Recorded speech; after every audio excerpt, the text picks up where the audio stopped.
হাৰনগৰী নামৰূপত পোনপ্ৰথমবাৰৰ বাবে অপোলোৰ অধীনত মঙলবাৰে মুকলি কৰা হয় ৰোগীৰ তেজৰ নমুনা সংগ্ৰহ কৰা পৰীক্ষাগাৰ।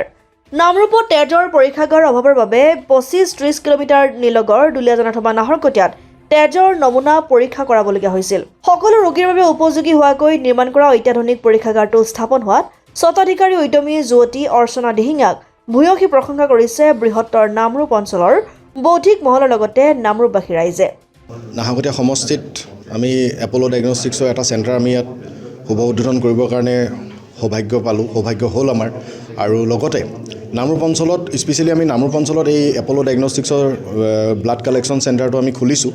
আৰু ইয়াৰ লগতে আপোনালোকক জৰিয়তে আমি সমগ্ৰ সমষ্টিবাসীকে জনাব বিচাৰোঁ যে যিহেতু এপ'ল' ডায়েগনষ্টিক্স এনেকুৱা এটা চেণ্টাৰ হয় য'ত আপুনি খুব সুন্দৰভাৱে সঠিক ৰিপৰ্টটো পাব আপোনালোকে। আৰু এই ৰিপৰ্টটোৰ কাৰণে আমি যৎপৰোনাস্তি চেষ্টা কৰোঁ যাতে ইয়াত ধৰক এদিনৰ ভিতৰতে আমি ৰিপৰ্ট দিব পাৰোঁ।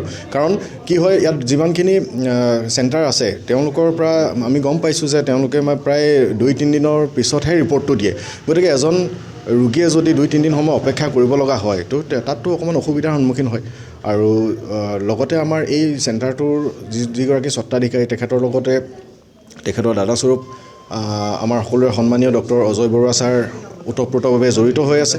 আৰু আমি খুব আশাবাদী যে এই চেণ্টাৰটোৰ জৰিয়তে আমি সমগ্ৰ নামৰূপ অঞ্চলৰ লগতে সমগ্ৰ সমষ্টিবাসীকে আমি উপকৃত কৰিব পাৰিম। নাহৰকটীয়াৰ পৰা ক্ষীৰোদ কোঁৱৰৰ ৰিপৰ্ট, অসম আদিত্য।